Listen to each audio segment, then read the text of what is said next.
All right, hey everybody, welcome to Paint Club and the first episode of Deep Speech. So, what is Deep Speech? Deep Speech, well, is me and is Luke from Nerdcraft HQ, and Howdy, we're going guys. to discuss anything and everything D&D from painting to playing.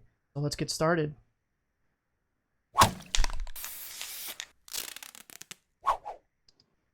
Happen. Nope.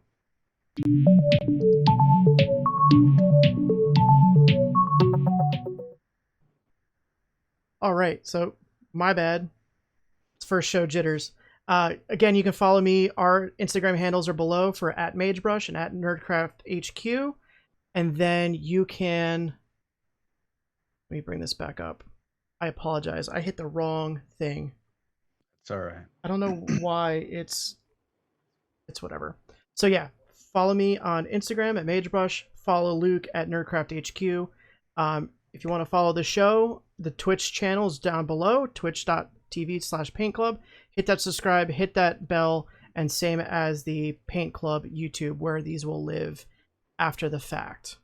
So, Luke, do you want to go through what we're talking about here? Yeah. First of all, howdy, everybody. Whoever's watching, hope you're having a great time and a great day. Today we are talking mostly about the player side of D&D. Obviously, I've done both, but we're going to try to talk about at least mostly being a player, perhaps some etiquettes, and some of the do's and don'ts. And we're going to answer some questions as well that we received on some specific things about playing D&D. Right. And especially right now during the pandemic, there's some interesting twists involved. Right. And mainly in this episode as well too, to like get, hey, how you doing, guys? Let me say hi on the chat. Getting started playing. So we're going to talk about a couple different topics, like Luke said. I have a couple things loaded up. He has a couple things loaded up, and then we did get some questions. And as always, feel free to ask questions in the chat. We're going to try to post our topics a week prior to the show. So we're going to do this every other week and have a topic up. So our next topic will post on both of our socials on next Wednesday. And then feel free to ask us questions throughout the week, and that way we can give our opinions, because both of us are painters. Luke's much better than I am, but I try. And then we're both DMs and we both play. So we figured, why not? I'm a big fan of sharing knowledge. So that's where we're at. So did you want to start, or did you want me to start on my topics? What do you want to do? Let's start. let's start on what your topic. I Okay. think that's a good intro. Okay. So my big topic was the absolute beginning of playing D&D, and more or less something that you might have heard or you might come across later in life, or hearing about, is the Mercer Effect. So the Mercer Effect is named after the DM of Critical Role, Matt Mercer, and who is very talented, and the whole crew is very talented. I love the show. I started with season 2 and have gone through the whole thing. But so what the Mercer Effect is, kind of like a false sense of what D&D actually is. And what I mean by that is, you can sit down, and a lot of people sit down and watch Critical Role so they can learn about D&D. I did too. But they sit and watch it, and they watch the incredible voice acting and in-depth story and everything else, and then look at all the minis and the scenery, and then they go to their local comic shop, and it's not that. And then they get, for lack of a better term, butthurt, and then they go home. And that's not what D&D is. Like, you got to remember, like, while that's a way to play D&D, that's not the only way to play D&D. And at the end of the day, we're going to touch on this multiple times, but at the end of the day, it's a game. You are there to have fun with your friends. And Matt and everybody on Critical Role are professional voice actors. They've gone through years of vocal lessons to do different accents, different everything. They've won awards for video game acting. They've been in movies, like the girl Ashley Johnson. She was in Avengers and among other things. They have a staffed painter. If you go look up Iron Tusk painting, Ian's a buddy of mine. I've become friends with him. He's the staffed painter for Critical Role, along with Matt himself is a very accomplished painter. And then they get sponsored from like Dwarven Forge for all their terrain stuff. So the Mercer Effect's kind of that unfair, um, like judgment on your local comic shop DMs or your local game shop DMs or your friends that are DM. Like I know Luke and I were discussing this a little bit before, but like we've spent countless hours, a small fortune in books, battle mats, paint, brushes, miniatures, etc. to have literally bookshelves of things. And I still don't view myself to have the same quantity of stuff as like a Matt Mercer. Nor am I that storyteller. Nor, you know, it just is what it is. So there's different ways to play D&D. There's ways, some DMs very much like what's called theater of the mind, where the battle, the story, everything you do is literally in the mind. If you've ever watched a show like Community or IT Crowd, this is how they did it in those shows, where there was no battle mats, there were no miniatures, they were just had their player sheet and everything else was in their mind. That is a total valid way of playing D&D. There's the way Matt Mercer plays, which is the way I try to do it, where everything is the theater of the mind until the battle. I like having a battle mat for spatial awareness and for visual cues for my players. If I want to be like, have like a camp, an encampment, I can have tents set up so the players might have the idea to go look in that tent. But then there's other people I've seen that have a full-blown city built, and you're literally moving your pieces throughout the entire city, and that's completely cool too. So like my whole point to it was more or less like, don't be quick to judge your people based on Critical Role. Like they're not the bar. They're very good people, very good players, and it's very entertaining to watch, but don't judge your local shops to do that. And then I just wanted to share how I got started playing D&D. When I got started, I've always heard about it through my uncle. He's a real old school player from the early 80s. He was an early player. He actually worked for a dice company that produces dice in Boston. So like he's got a big dice collection. He's played D&D for years. So I've always heard about it, like from him here and there. Especially when I was younger, questioning why he's got so many dice. And he just kind of laughed and didn't have an answer. I get it now. I'm up to 64 sets of dice. And then I have like 2 more pounds of dice. But when he's joined his new game, right about time, 5e had probably been out for about a year or so at that point. And he had started a new game. He and I really talked about it more. And the way I got started was I went to my local, in my case, comic shop, which is, I live in Manayunk, a part of Philadelphia called Manayunk. There's a comic shop called JD's Hero Complex. And I walked down there and I was already buying my Deadpool and Captain America. And I was just like, do you guys play D&D here? And he's like, yeah, we play, every Thursday. And I was like, just asked if I could be a part of it. And I watched for the first couple weeks to try to understand it. And then I just dove in. And that's, and the DM there, one of the main DMs there, plays very much with a Chessex battle mat and draws everything with a wet erase marker.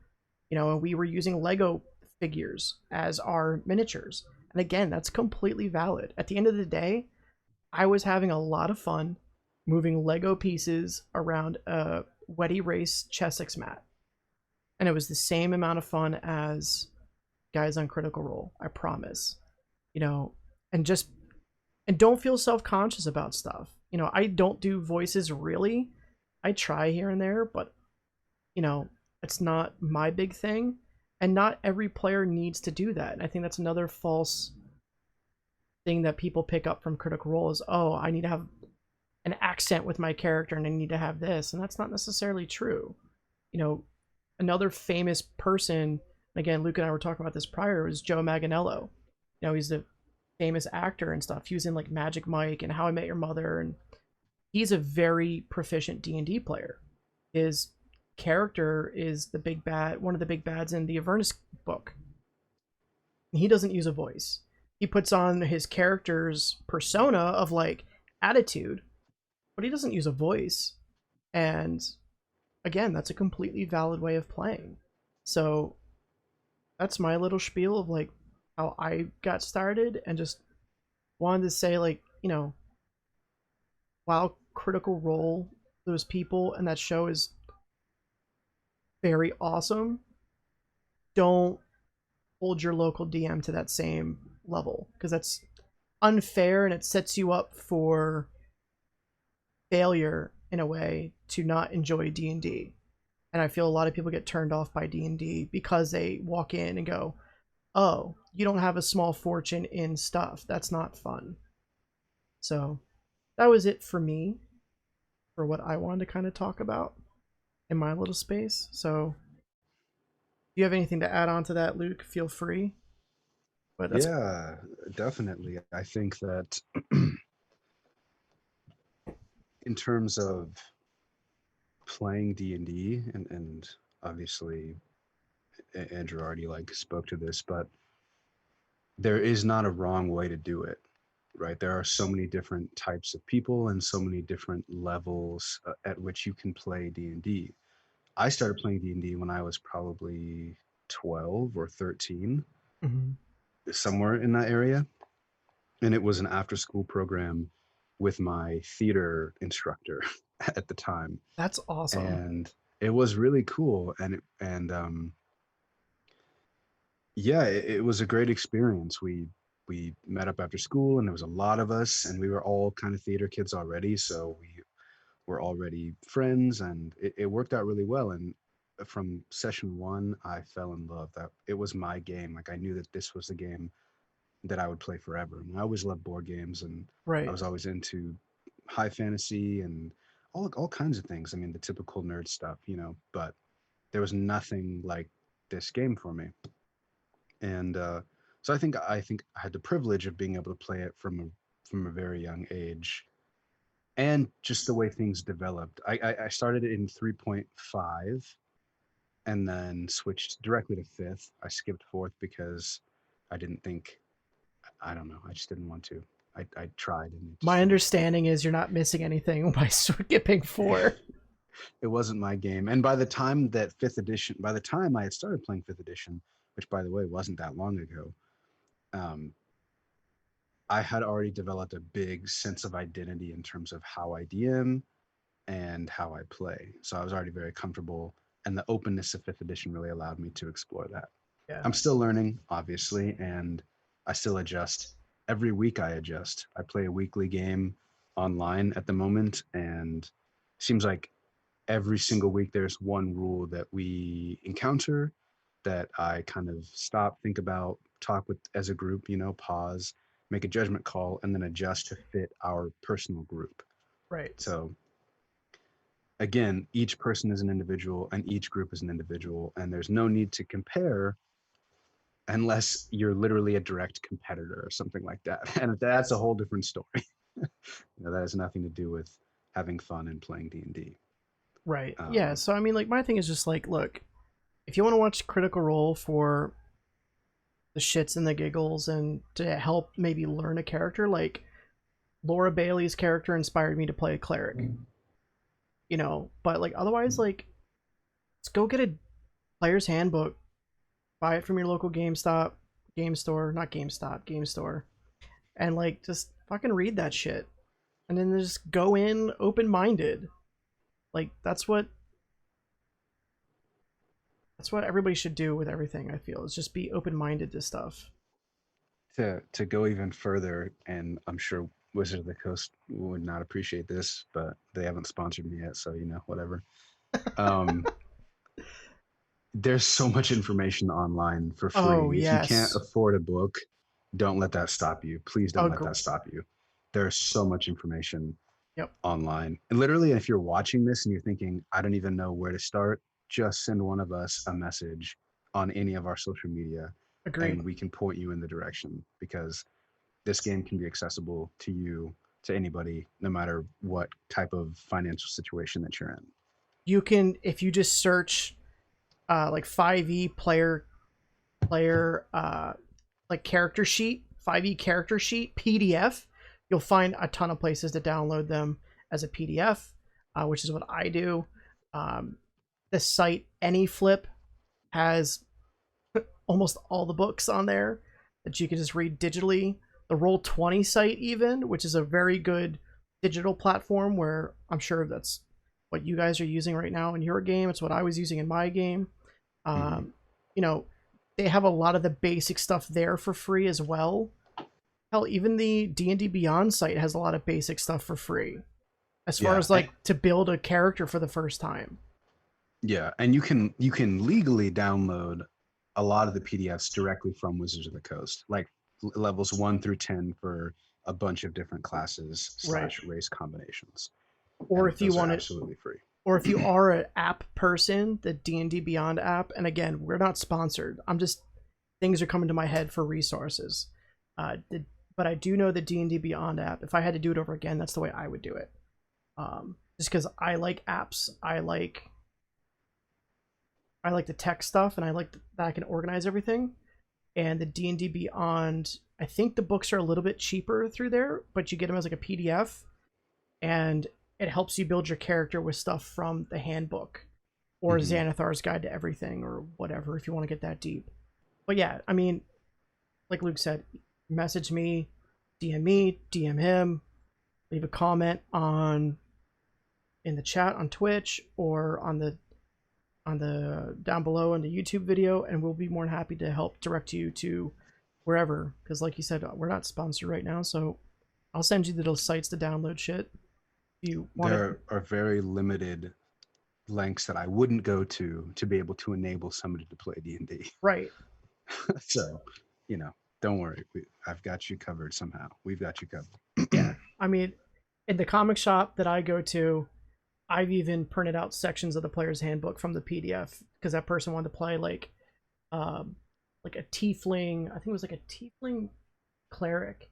I was like, cool. Here's all the cleric pages, and here's the tiefling pages, because they didn't really need anything else from the book. Hmm. But Yeah, and depending on how you're playing.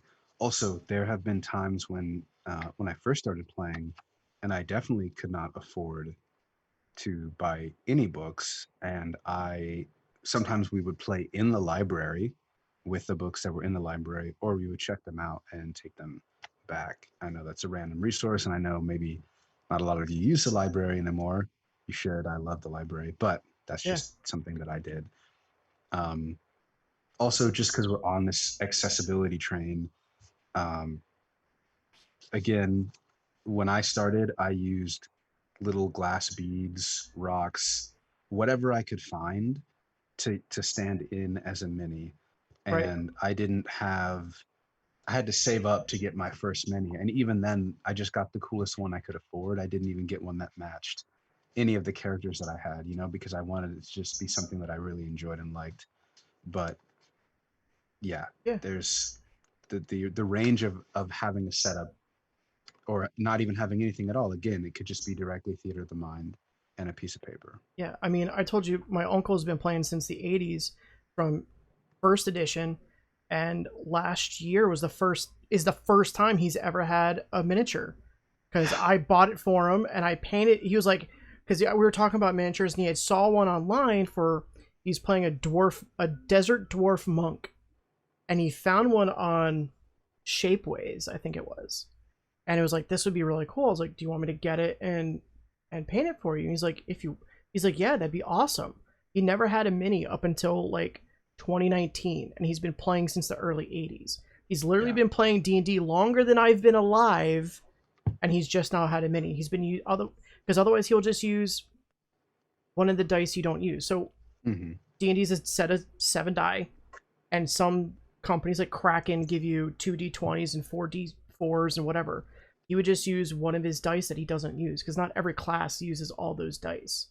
So like, like I haven't played a class yet that uses a D12. So like he would just use the D like I would just use the D12 because I know I'm not going to use that one. So that's a perfectly valid way of playing. But do you want to go with what the topics that you want to talk about? Like that everybody's Yeah. played, they have their character, now they're at the table. I know you had a few things before we get into our our pre-viewer question because they're not really a viewer yet, or Right. unless they're on now, but they weren't when they asked the Yeah. question. Well, I guess when you're very first starting or you want to play, obviously there's a lot of things that I can't necessarily answer specifically for you because I don't know who you are or where you live or anything like that. Sure. But um, considering the state of the world and accessibility to being around somebody, chances are you're going to be playing online. That would be my guess. I Yeah. know that there is a pretty big thriving D&D community on Instagram because I am a part of it. We are both a part of it. And as well on Twitch, there's a lot of places that, or there's a lot of groups that stream on Twitch and Facebook and all the other streaming platforms.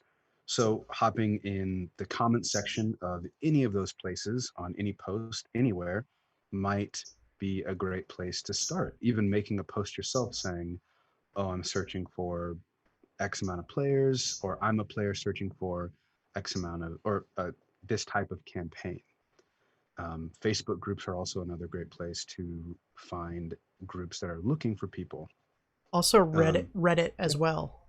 Reddit indeed as well. So let's just say we've gotten there, and you've at least contacted one other person besides yourself um, to start playing, right? Because really, you technically only need two people to play D&D. Like if you really want to break it down, a DM and a player. I've played numerous sessions of me DMing to one single person, and some of my favorite moments have been like that. Yeah. So, really, just one other person, two or three might be ideal, but seriously, one other person. Yeah, So, let's say you're I there. know I've run games like that for people that are just starting and they were like maybe too like gun shy or whatever to go to the comic shop and sit down at a table of like 10 Yep. people or 6 people because they were scared. I was like, "All right, well then come over with your player sheet."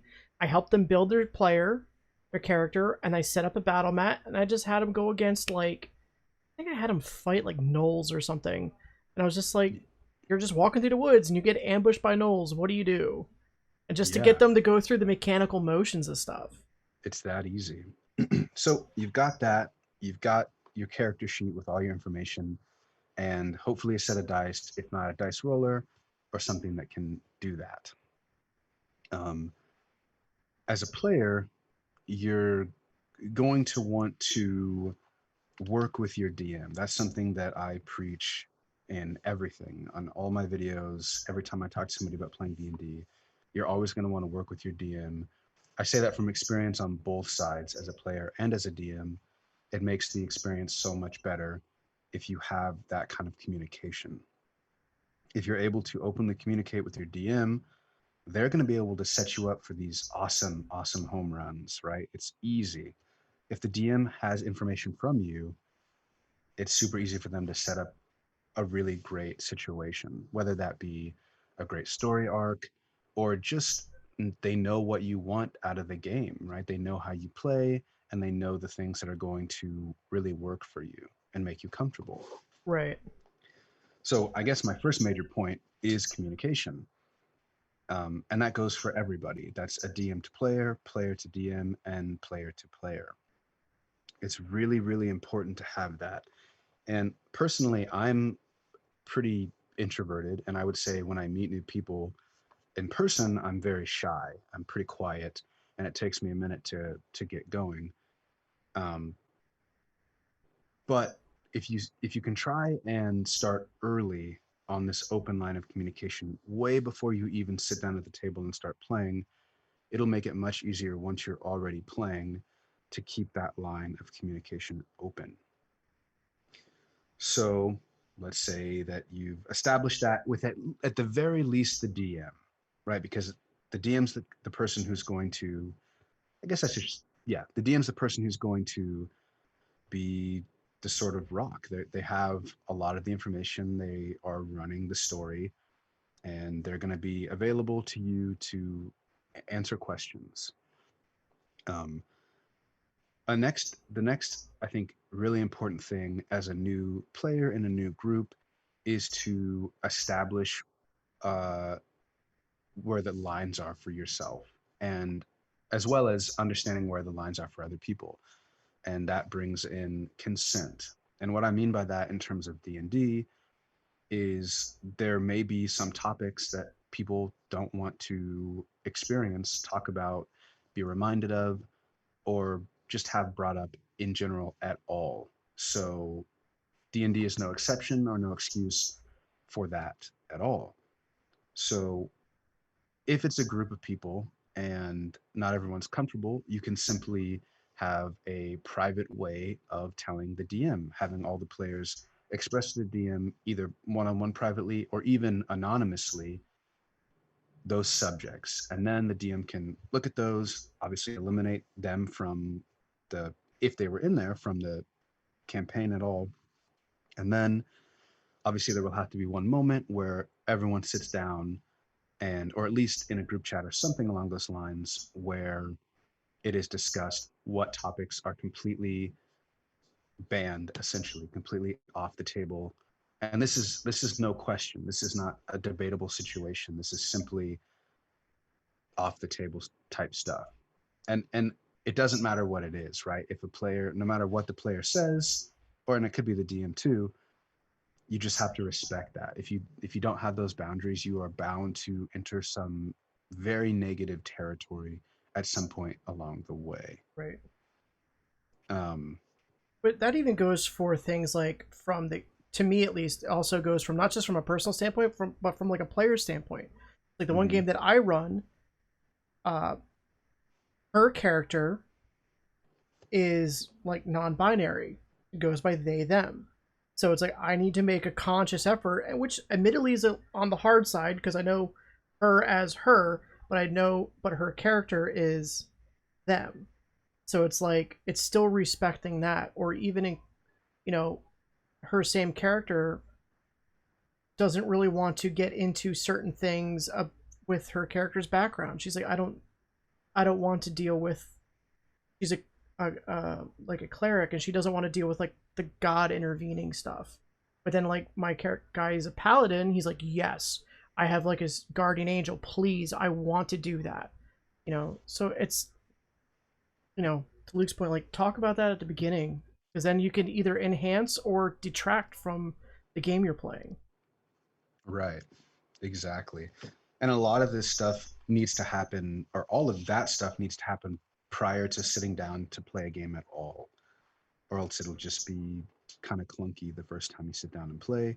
So Right. I always suggest having either a session zero where you don't really play, or if anything at all, you introduce your characters to each other and talk about that stuff. But everyone is either sitting down at a table together or online, depending on how you're playing, and just really hashing everything out. And you can have little moments of role play if you want, but it's meant to get everyone comfortable at the table and not to actually kick off the beginning of a campaign. And sometimes there's multiple session zeros, just depending on how much pre-work you need to do as a group. Um, but let's imagine that you've played a couple of sessions and things are going good, but there is an issue, let's say. An important thing that a DM needs to do and a player can initiate is having a check-in. And what that can look like is anything really. It can be, again, a private message directly with the DM. It could be a group chat that you guys all share. It could be an in-person situation. Again, it depends on how you're playing, but the action of reaching out and expressing how you're feeling overall about the game. And this is not a critique on necessarily how a specific person is playing, right? We want to, there's a very fine line there. It's mostly about your comfort level. So if somebody's doing something that makes you uncomfortable, of course. If narratively their character made a choice that you personally don't agree with, Well, that might not necessarily be something that you, I mean, you can bring it up, but it might not necessarily be something that you can directly change or affect, right? Unless it's causing you some major distress or hurting you, then that's just kind of the way the cookie crumbles, right? Sometimes things happen in the game that might not be ideal to your situation or your character situation, I should say. Um, but yes, having these check-ins can be a great way to make sure that everyone is having a good time and that if there are issues that are being brought up, those issues are getting squashed pretty quickly or as quickly as you're having a check-in. This can help mitigate problems later on down the road or things boiling up to a very tense moment, which could cause such a fracture that maybe you don't play again. And obviously, we don't want that to happen.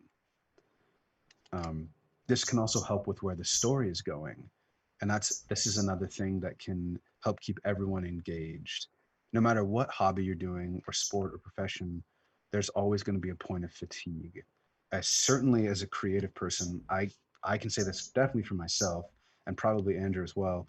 Yep. You're gonna hit blocks, creative blocks. I've been personally in a creative block for about 2 weeks now, and it's been a struggle. And I've been trying so many different things to get out of that. But my point is, they're going to happen no matter what you're doing. So, being able to communicate and check in about the storyline and how it's going for yourself and the character and the other players is really important as well. And this can include story arcs and the breakdown. And I suppose you know, I'll save the rest of that information for a future episode because we'll get more DM centric eventually, and then we'll really break that down because there's a lot of stuff. There's so much stuff to go into with that. But in terms of the character side, just keeping check in with your DM about the story and your personal aspirations for your character. That way, your DM can always be introducing this new information and keeping the Right, juices like flowing. you had said earlier about if you had a character that was looking to multi-class, and if you don't know the term multi-class, is basically you can start out as being like a rogue, for example, and then multi-class into something else. So then you're a rogue and that. So like for example, I have a character that's now pretty much retired, but he's a ranger and rogue combo. So it's like you were saying earlier about like if you wanted to thinking about doing that, like bring that up with the DM so you could like roll rationale into the story. Exactly. It really helps to keep the narrative flowing. And that's honestly, I'm gonna fill you guys in on like a little bit of maybe what feels like a secret until you know.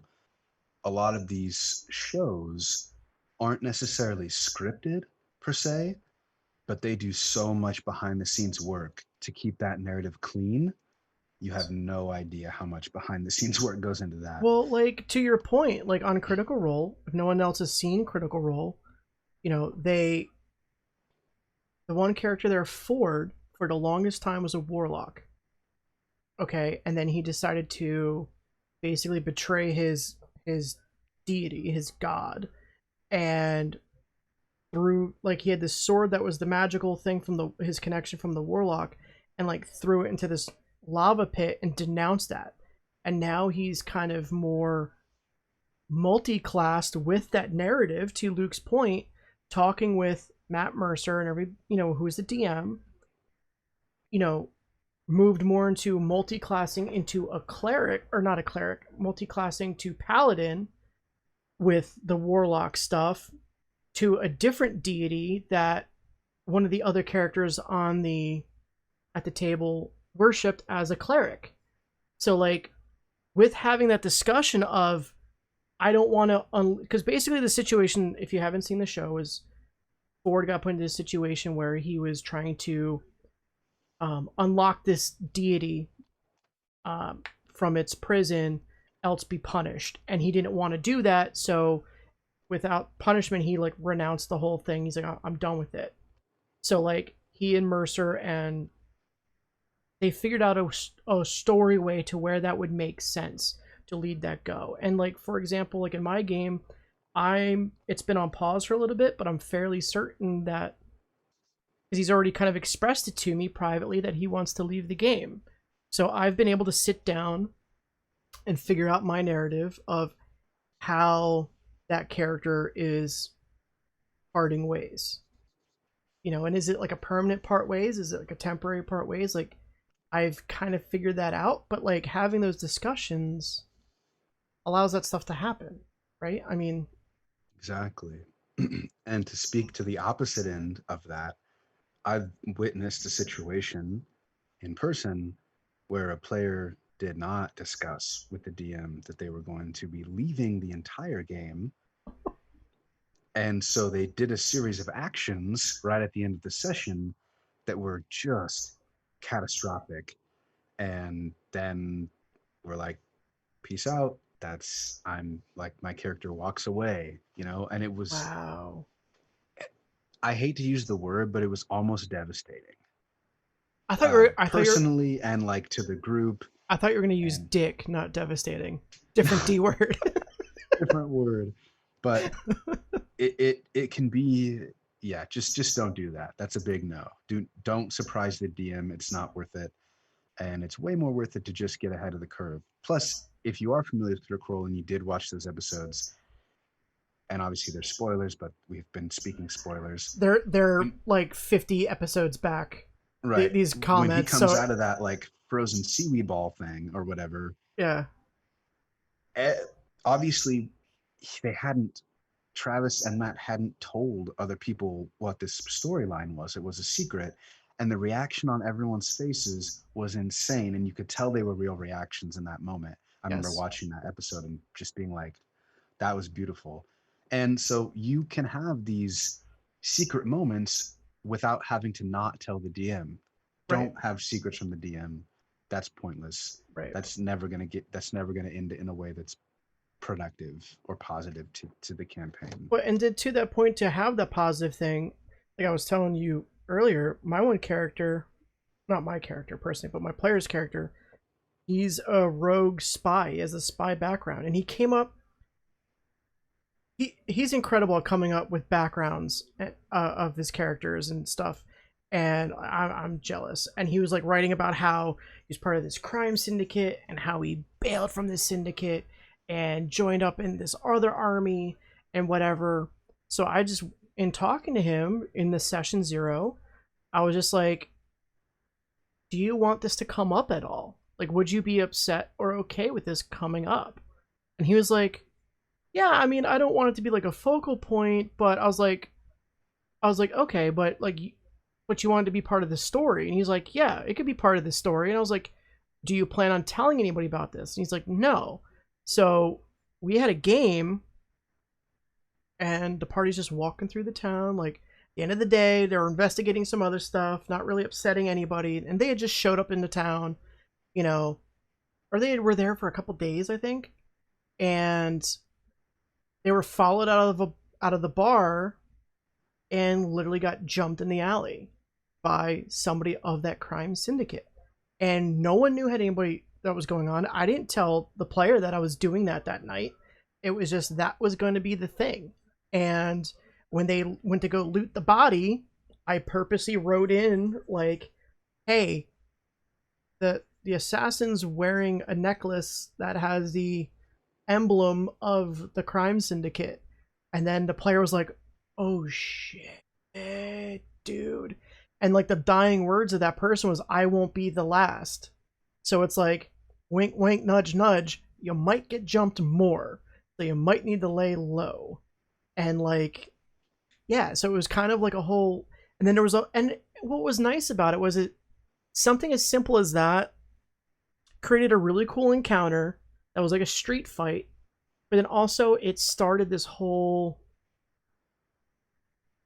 RP or role play narrative, because then that character had to explain away what that was, what that symbol is, why it's important, and why it's going to be shitty for them in the future. So it was like you can do things like that to tie in certain things, or you can use it as like just like little bit DM secrets, as like a wink wink nudge nudge, like don't forget to do this. Like I have another player, he has a guardian angel, and he wanted the guardian angel to be involved, but not too involved. and we use Discord for like all of our communications for our game. And I set up a channel that was a private channel that only had me and that specific player in it. So each channel is like a DM secret. So like when you see like Matt get up and whisper, it's literally like digital whispering. And there's been a couple times where he's like completely forgot about something simple in the game. That was like a password or a code word that I had said like a month ago and he can't find it in his notes. I'm just in the DM secret thing from the Guardian Angel, like, this is the password, remember? And it just, and it's fun. It makes a bit fun. And that's Yeah. the point. Have fun with your friends. Yeah, that is like the most important point, honestly. um so Buttons. yeah, it, yeah, I like that story. And it's just, I can't say it enough that if you come with an idea to your DM, then and you work on it together, it's going to be so satisfying. If you just have a little bit of patience and let them weave it into the narrative as it Agreed. goes, it'll be worth it. Something that I'll just barely touch on today that we'll really talk about with the DM episode is the breakup of time or the spotlight. My personal philosophy is that everyone gets the same amount, right? So including the DM. So if you have, four players that, or four people altogether, including the DM, everyone gets 25% of talking time at the table. But I also break it down via story arc. And, but I'll leave it at that, and we'll talk about that in another Yeah, episode. But and that's just a little hint at where we might be heading. but you want Um, do you want to address the do you have something else or did you want to address the yeah, I'm ready. I'm ready to question? address, I So, think, one of the most important questions, honestly, when it comes to playing D&D. yeah, so this is one of our I guess reviewers question from the Thick Mac on Instagram asked how to deal with players that want to be annoying or how to deal with players that want to be annoying as their characters for the sake of it. So this would be the if you've ever seen or heard of the trope of like, well, it's what my character would do. And it's just like a kind of like a dick move and they blame it on the character. Like how would you as a DM address that? I kind of know Yeah, how I would address that, but like how would you address that? I love this question. I co-opted my rogue video and like talked about this question a lot, but I'm glad that I get to talk more about it because I've I think that I've been on both sides of this. I think that I have been If everybody's the honest with themselves, yeah, everybody's been on both sides of this. Especially, I definitely. know I was as a new player because I didn't know what the hell was going on. So I Yeah, know I've been annoying. Maybe yep, not, maybe absolutely. not in character annoying, but more annoying as like I don't know what to do. What Yeah, what dice do I definitely. use? I rolled a 12 instead of a 20. They're both kind of round. But this is more specifically like if you like let me just put a scenario out there so Hmm. for people who don't know what I'm talking about, like if your party just defeated this god and there's a and you know like your paladin's been really in search of a magic shield to help him protect people much better, and you defeat this big bad and his shield turns out to be magical and your character is say a fighter and you're like, well, and you already have like a +1 shield and they don't and this is a +2 shield and you keep it for yourself and your +1 shield, it's like you're keeping both of them for kind of no reason, like that kind of a thing I would view as annoying as a DM, and as a player I'd be like, bro, give one up, Hmm.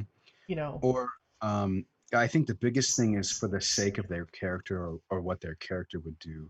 And a lot of the times, if it gets pinned. That's why I talked about it in my rogue video because it gets pinned on certain classes. Like the Sure. rogue is meant to be, or it it gets classified as maybe an edgier character or a darker character or something along those lines.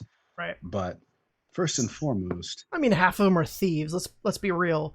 which The is true, but You have the thief back subclass of thief, and you have a subclass of assassin. So I mean, by and definition, there's they're other kind of ones. There's swashbuckler and mastermind, and there's other sure, ones. and they're all amazing. But what I'm saying is like at least half of them, you're instantly being like, my character's a dick. Deal with it.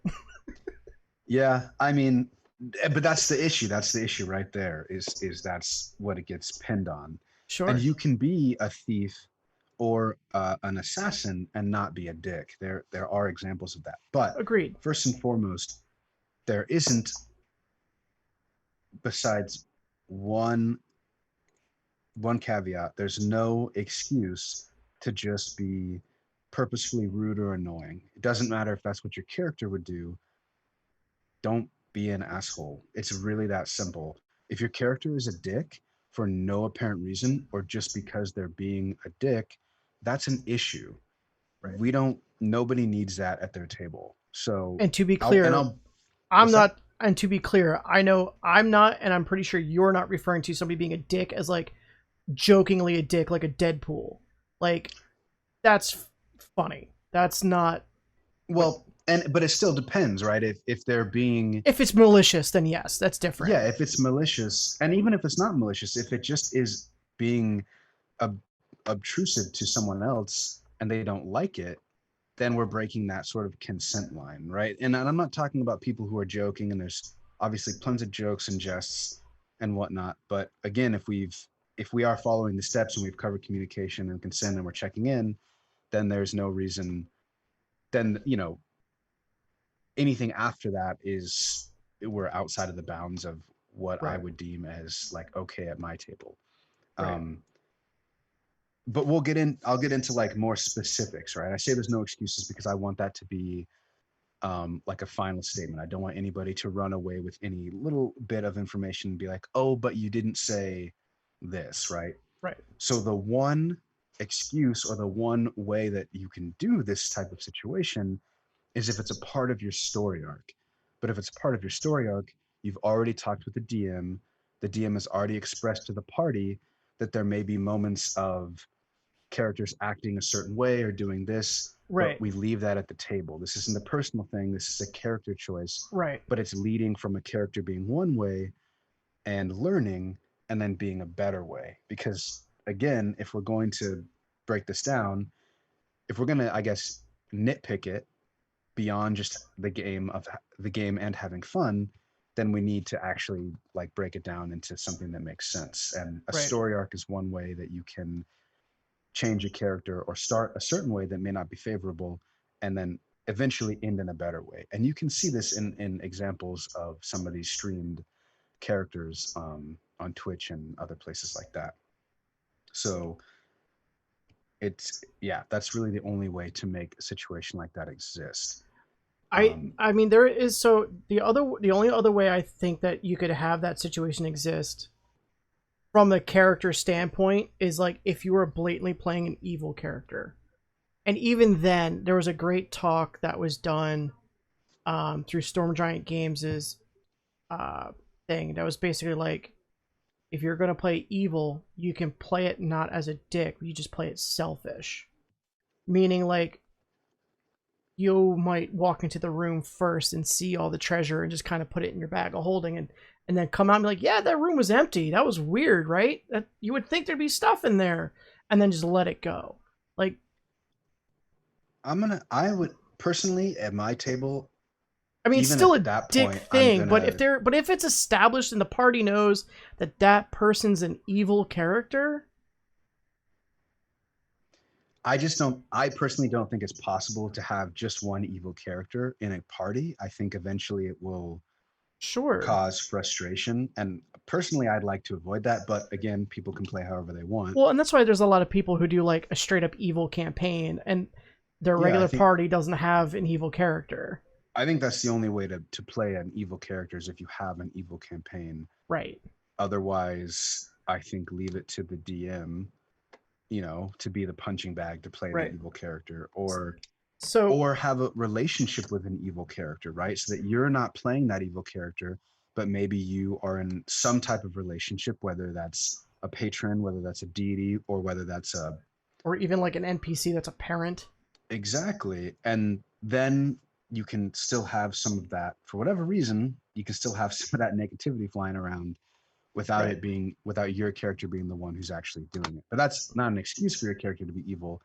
That's just an excuse, or that's just a way to have some chaos entered into your Right. campaign, if that's how you So want to do it. so back to the question though, is how would you deal with it? For me, like kind of like you were saying earlier, was like that's a discussion with the consent and everything else, and have that line of communication is just literally I would just pull him aside and be like, hey man, you know, this is what's going on. Your actions have affected, and you don't have to name names like so and so tattled on you. But you could be like, yo, dude, this is how your character's being viewed at the table. Your character's being viewed as this. It's, and maybe name a couple specific situations. That way they can understand what you're talking about and it's not just vague. And then I personally, I don't know if I would be like, yo, knock it the hell off, but at least not at first anyway. It would be more or less like, that's not really how I want to run my table. Just kind of explain why it's impacting the table as it is. For example, I played with a dude one time who played D&D. I have labeled it like he played it to win. And he was basically playing it like he was playing like Diablo, where he was just going around stealing all the loot, stealing all the everything, and derailing side events, like derailing things just to go after a possible magic something or other. And like literally walk through traps. And it's just like, and like I know I had to pull him aside and be like, dude, you can't play like that. This is a, for lack of a better term, it's a team sport. You're there with your party. This isn't the you show. So it's like tone it back, split the loot, be, you know, be conscious to that. And then like if it keeps up, then have a more stern talk after that. That's how I Mhm. would at least start, is like pull him aside and be like, hey man, or if it, and actually if it was just me, if I was seeing this and no one had said anything, I might ask other people that are playing at the table, other players, and be like, how are you, honestly tell me how you feel things are going. How did you feel that this situation pan out? And then let them kind of reaffirm my suspicions. Yeah, it's perfect. It outlines exactly what we mentioned, the communication Mm-hmm. and the check-in. It's really, if you just break it down into those steps, then you should honestly be able to handle it. And it sounded like this question came from the DM's perspective. Sure. Um, I'm just going to assume it did by the way it was worded. And yeah, again, just to back up what you just said, you can have that conversation in person if that's how you play, over the phone, you can text them, you can message them, whatever the form of communication that you use on a regular basis. I might um, not text. Just because yeah, I mean, some ideally you people can wouldn't lose text. tone out of text. Of course, ideally you wouldn't text, but again, whatever's the most intimate form of that conversation you can have, Sure. because it can be sensitive, especially to the person. They might not be doing it on purpose, and Agreed. they might feel attacked when you say that. And so just, yeah, again, whatever the most intimate way you can have that conversation, therefore you can have that one-on-one. And I would just implore them to try and see it from outside of their own perspective, Right. see it as if that was happening to them, and perhaps how they would feel if it was happening. Right. And I'm going to be honest, there's going to be times, especially if it's the beginning of a campaign, you just, that player just might not be in the right spot for the campaign that you're running. And that happens sometimes, and it's unfortunate. But if it's a situation that keeps happening and you have to keep having these conversations, at one point you'll have to Yeah. decide whether it's, you know, a good fit, Right. basically, for lack of a better term, Yeah. whether that No, I player mean, is good at your table or not. yeah. And for those who haven't joined in a game, it is kind of like having a band. It's like having a close group of friends when you run a table. Like you do have to have that kind of like, it is, I joked a couple minutes ago, like it's like a team sport, but it really is like, it's like everybody's in it for themselves. Like if you've watched Lord of the Rings, like look how selfless a lot of those dudes were to help get the task done. And that's Hmm. essentially what your party is. Your party is the hobbits and the fighters and the elves and the dwarf all working together for a common goal. And if you're not working together, because of one person isn't working with everybody else, then like Luke said, maybe it's not a good fit. I think in the situation that I was discussing and brought up, like I think it was just more of like a naive, like I think it wasn't malicious. I think it was more. I firmly believe it wasn't malicious. It was more of just like a, oh, because Hmm. I mean, you get trained with the first person shooters on video games that you could just take everything because all the NPCs don't matter. So you can just take whatever you want out of the treasure chests and whatever. So I think it was just more or less like a habit thing that had carried over, but they did get better. I mean, after we talked Hmm. to him, we're like, yo, dude, knock it off. He was just like, Yeah. oh, I'm sorry. Because it's like, because it comes back to that the goal is everybody to have fun. And if you're Hmm. deterring from somebody else having fun, then you need to change the way you're playing or find a different table. That's couldn't have said it better. Fun is the ultimate point of D&D. Right. Fun. That's it. And It's that's the about everyone having fun. and you can look at the positive Mercer effect from Critical Role. Like look when they get loot. They literally go through everything. Liam O'Brien, he plays wow, why am I blanking on his name? Which character or which season? New Caleb season. Caleb. or Thank you, Caleb. Yeah, he's the wizard, so he's got detect magic. And he will sit down with all the magic items, ritually cast detect magic, and then literally sit there and be like, hey, I feel like you would really benefit from this. Why don't you take it if no one else wants it? Or hey, kind of like selflessly disperses all the magic items. And I don't even know if even in the latest episode if Caleb has much in the way of magic items because he keeps giving everything away. I'm not sure. But Not like, sure. but that's it's a it's a team sport, and if you're gonna hoard all the things, like I know if it was me as a player and like if I was playing like a cleric and I had the ability to heal your ass and you've been a dick for sessions and you're down and out, I might forget that I can heal people. Forget that I can heal people. And be like, oh man, I'm so sorry. I was trying to hit him with my spiritual weapon. I totally forgot that I could, use healing word. I totally forgot. But I mean, like, and that's mean, but, you know, you get what you that sow, you know again what I that mean? it boils up. Sometimes when tension happens, we do Sure. things that we might regret later, and they may be small, they may be big, but Right. the steps that we've outlined can really help you mitigate from getting to that point at all. But if you're a DM and you have a player who really likes hoarding magic items, give them something incredibly cursed that's not apparent until they go to use it. Funny. That might fix their attitude real fast. Or maybe you have too many magical items in your campaign or something. I don't know.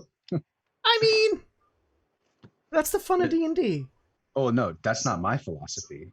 Trust me, I flood No? magical items to my Oh, okay. players. Yeah, no, I do too. I legit Um, just had them pull like remember in John Wick when I think it was the very first John Wick when he goes into like the basement of the church and it's literally like a vault of money and stuff.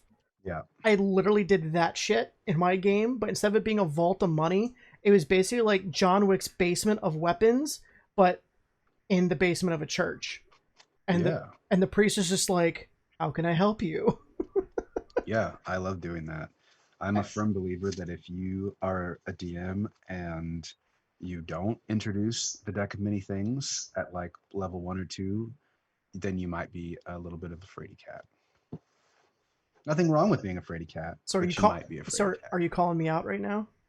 I'm calling any DM. I'm just saying it's. I, obviously that's like kind of a joke, but that's just one example of like an extreme magical item that Oh yeah. I always use and that has never done anything negative. Truly, Sure. it's if you have a good team, if you have a good players, and you have all the stuff that we talked about, then these big magical items and stuff like that aren't gonna like cause rifts and tears in your campaign. So before we wrap up, let's end with ask. I want to ask you a direct question, and I can answer the Yeah. same one if you want. Okay. So in everything we've talked about tonight, as a player, Yes. have you ever had a time where a DM has done something to you that really, really upset you because there was no communication? Yes. Um. And you don't have to talk about it, by the way. Okay. This is that Okay. consent thing. If you don't want to talk about it, you don't have to. Um. Would you like me to share mine? And then while you n- think about it? yeah. Yeah. Share yours, and I'll think about how to Okay. describe mine. So my game, when I first started playing, I had a character that I got very attached to. And my character unexpectedly died because the party got split in a cave system, and an Umber Hulk came out of nowhere, and I ended up being separated by myself at like level. I think I was level 5 or 6. I think I had just turned 5, and I was going up against an Umber Hulk by myself as a fighter, and I was a dual wielding fighter, so I had no shield, and I got my ass handed to me and killed because it was like necrotic damage, and I failed the saves. And anyway, so long story short, I roll up a new character. I started a new game. This started up with a new character, and another DM was filling in, not the regular DM. A different DM was filling in, and this other DM thought it'd be a good idea to introduce the deck of many things. But where it went horribly wrong was he pulled out the one card that gives the other character like I forget the actual word for it. You might know this off the top of your head, but it's like basically got like a ghost soldier of somebody of a fallen friend from his past. And the DM, without discussing with me prior, gave that player my character that had just died the week prior and didn't discuss it with me at all. And I have zero poker face, and I was visibly upset the rest of the night. And I don't ever shut up, and I was quiet the rest of the night. And to that DM's credit, he came back and apologized, and he removed everything. But it was basically like, oh yeah, he gets your fallen character, so just of level 4. So if you can just give him your character sheet, and I was just like, oh, okay, because I didn't know what to say at the time. I was so dumbfounded and shocked. Mm. And it was just, that was a rough one. And then, you know, a couple people at the table were like, yo, dude, that wasn't okay. And like they went to him and he apologized and reversed it all. But it was just, that was definitely an instance where a simple little 5-minute chat prior to the game could have alleviated a little bit of hurt. Yeah, that is rough. I would have been very upset. I, Yeah. like most people, become very attached to my characters as a player, especially as a DM who mostly DMs and only gets to play very Well, and it occasionally. was also my very first player, my Very very first like first character character. death. It was Yeah, my very man. first character, my very first I character death, and it was my very first Hero Forge and serious mini I painted. that I am sorry that that happened. That yeah, No, I mean I it's fine now. I'm over it, but I'm just saying like sure. that's a time, to our point from this whole conversation of communication, Yeah. that a simple little, hey, I'm thinking about introducing this. This is a possibility. If this comes up, would you be okay if? Or just left it as you'll get your spiritual soldier or whatever it's called. I forget what it's called at next session, and then come to me after the session of being like, hey, would you be okay if we used your guy that just, because I would have instantly been like, no, I'm not okay with that. I'll happily help you make up a dude from his past, but I'm Mm, not okay with that. And that could have just alleviated, that hurt. But yeah. And to speak on what you mentioned about having it come in next session, this is a high fantasy magical world, and literally anything can happen. So as the DM, you have complete control, basically, of when things happen. Yeah, not everything has to So be instant. never be afraid to put something on pause. And you could even, if you don't know how to creatively say that, just literally say that. Say, we're going to put this on the back burner for a minute, but we'll continue playing. And then you can make, Right. figure it out from there. Right. Or like one of my players in the game that I'm running has a cursed weapon. They don't know it yet because they haven't hit it. It's basically if you roll a nat one, you get really boned, and they just Mm, haven't rolled a nat one yet. yeah. But anyway, Um, your turn. If you feel like you want to share, don't feel yeah, obligated. of course. I've actually shared this story um, on Twitch before, and maybe even on Instagram. I love sharing my personal stories like this just because I wish I had had this kind of resource when I was younger, or just starting. You don't have to be young, but just starting. Right. Uh, I played in a campaign where I was coming in at a high level. I basically was a guest in the campaign, and then like permanently joined. But they had already played as a group from level 1 to about level 15, and I was coming in at level 15. I was pretty comfortable with that. I've played high level characters before. Obviously, I've DM'd high and epic level characters and NPCs. Um, that aspect didn't bother me. I was a little bit nervous because they had a lot of multiple years of playing time together, but I was given tons of information and tons of reassurances. But the first session, when I got there, I was ready to play. I had my character. I knew my character inside and out, all 15 levels. I was a paladin, a vengeance paladin, which is probably my favorite Ooh. class of all time and subclass. I've yet to play a Uh, paladin. That's on the to-do list.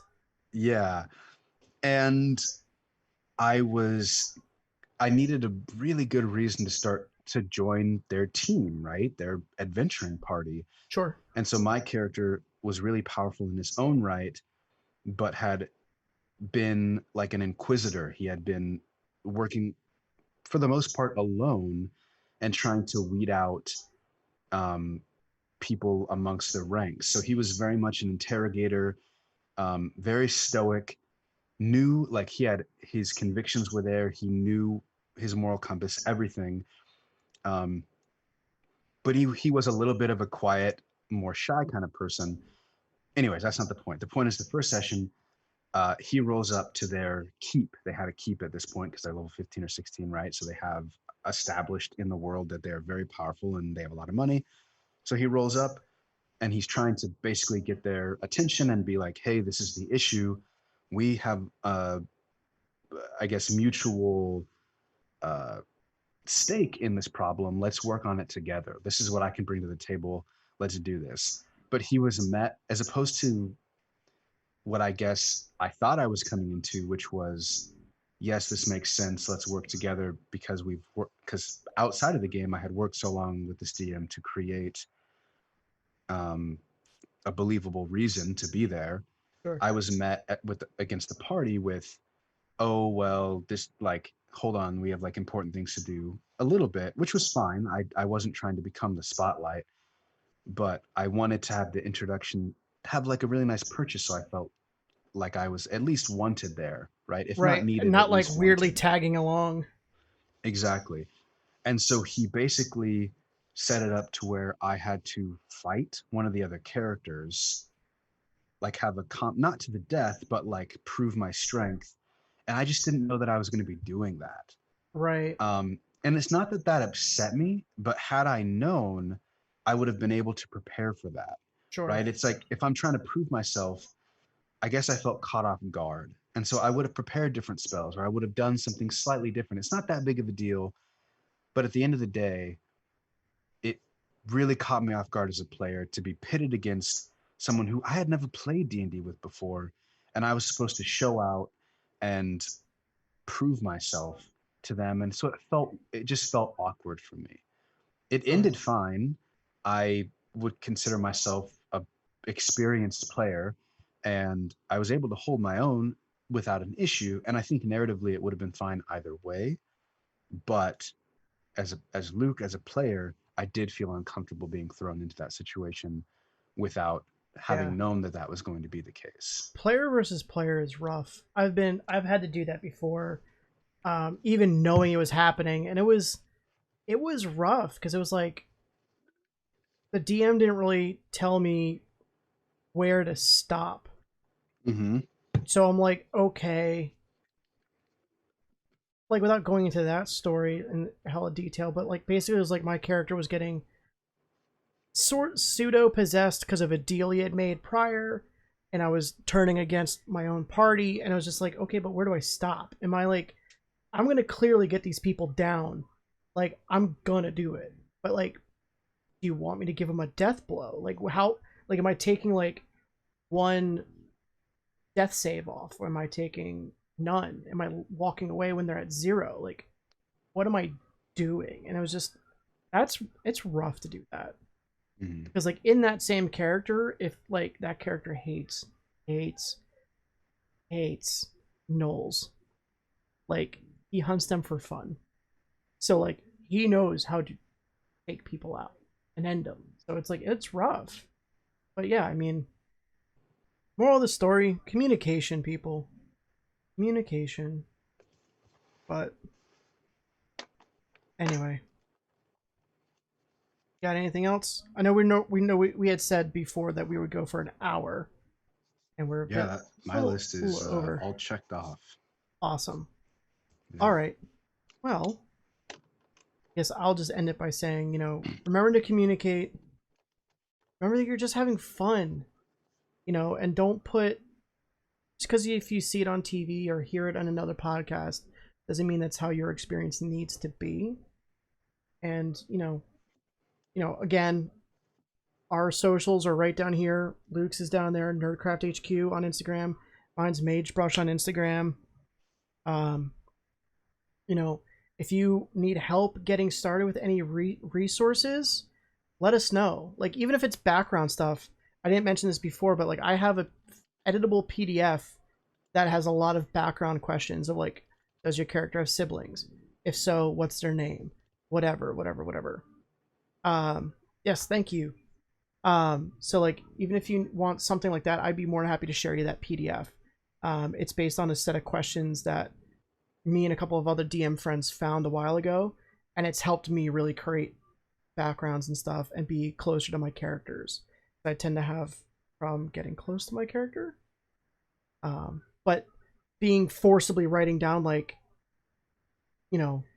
my character has an older brother and sister and a younger sister. And these are their names. Here's my parents' names. It makes that character a little bit more real for me. And I know I have another friend who she just started playing D&D about a year ago, and she had her first character died, and she's making her new character, and she was having the same types of problems and same type of like RP problems, and was like, "Hey, try this background thing," and it helped her. But she didn't know like what, like you were saying earlier with your paladin. You knew his motives and everything like that. It's hard for me, and I know for other people. So if you need any resources, all that to say, if you need resources, reach out. We'll be more than happy to help you out get started, because that's the point of this, is to have fun. It's so getting started shouldn't be daunting. Yeah. Also, on that note, shameless plug on my YouTube channel, I have a series where I talk about It's not a shameless plug. classes and getting started. It's not a shameless plug. This is our thing. And yeah, True. his YouTube channel, go look it up. Ton of great videos of like if you want to be a rogue, if you want to be a paladin, if you want to be a warlock, whatever. I'm pretty sure you've Warlock is the next one coming, actually. Ooh. I know. I'm in a great debate of doing either that or an artificer next. I'm leaning towards artificer because I want to do a halfling artificer, and because then with the which one is it? There's one of the subclasses where you get like a robot dog, and I'm gonna ride the robot dog in the battle. That would be fun. Yeah, Warforged dog in the battle. But anyway, All right. so in 2 weeks we're gonna do this again on Wednesday night, 10 p.m. Eastern, 7 p.m. Pacific. So if you have any questions, feel free to ask in the chat. I'm more than happy to stop yammering and help you out, because that's the point of this, is to help you out. We are going to post our next topic up on, at least for me, it's going to be on Instagram in my story feed. So be sure to follow us, and I'm going to post it a few times, honestly. Um, Reach out with your questions, just like the other person did. We'd be more than happy to address it. And if you have questions in between, reach out. Reach out in between if you need resources or want us to clarify anything that we talked about. Definitely. You have anything else? Oh, that's it. All Pretty right. good. Well, then again, we'll do this again in 2 weeks. I'm doing my paint and hang on Monday. I haven't decided what I'm going to paint yet. Might do that by here. I'm going to try some inky fun goodness with my airbrush. And then, do you know when your next video is going to be out on your YouTube? Oh shoot. Hopefully this weekend, but no guarantees. Okay. Well, then for those out there, keep an eye out for Luke's new video. And if you want to come back and hang with me on Paint and Hang, if you don't know what Paint and Hang is, I'm literally painting a miniature and answering painting questions, which getting started painting might be what we're doing next time. Hello, Mutant Deathclaw. That's an awesome freaking name. Right? Yo, can that be like a homebrewed magic item for an artificer? Mutant Deathclaw. Just like I a, mean, make it, right? yeah, that's what I'm saying. Like, I'm gonna. It's like the Addams family. It's just a hand, but it's mechanical. Well, what was the claw that? Anyway, that's a whole different conversation. This is an awesome screen name. I'm jealous. Um, you're more than welcome. Said thanks. So yeah, I'm gonna post this up on YouTube. Probably on the next couple days. Whenever I get a break from my day job, I'll post it up on the YouTube. So yeah, so keep an eye out for that. Hit subscribe, hit the bell, that way you're alerted when we come back on again or they show up on YouTube. Again, I am Andrew with @MageBrush. He is I'm Luke. Luke from Nerdcraft HQ. Give us a follow, and we'll talk to you next time. Bye, everybody.